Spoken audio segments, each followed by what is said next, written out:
यह भारत का महत्व ही है कि अमेरिका के इतिहास में पहली बार कुछ ऐसा होगा जो आज से कम भारत के लिए तो नहीं हुआ। अमेरिका के इतिहास में पहली बार ऐसा होगा कि अमेरिका के 300 सांसदों की फौज भारत को अपना समर्थन देंगी। अमेरिका के 300 सांसद भारत के लिए अपने ही कानून को बदलने में मुख्य भूमिका निभाएंगे।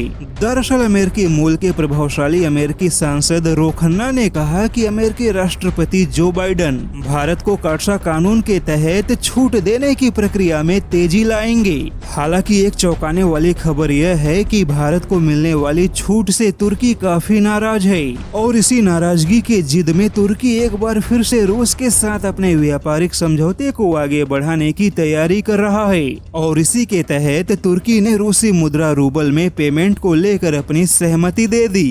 दरअसल ऐसा करके तुर्की अमेरिका पर दबाव बनाना चाहता है कि अगर अमेरिका ने उसे भी काटसा कानून के तहत छूट नहीं दी तो तुर्की अमेरिका के सामने दबेगा नहीं बल्कि रूस के और करीब होगा।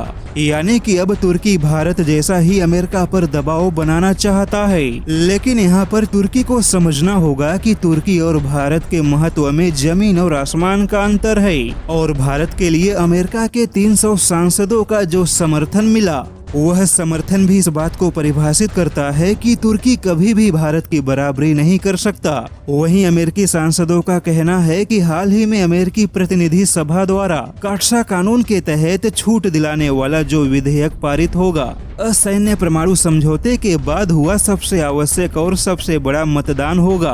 वहीं अमेरिकी सांसद खुद यह मानते हैं कि भारत अमेरिका संबंध पहले कभी इतना महत्वपूर्ण नहीं था, लेकिन जब अमेरिका चीन के विस्तारवादी खतरे को देखता है तब अमेरिका को भारत का महत्व दुनिया में सबसे ज्यादा दिखाई दे रहा है।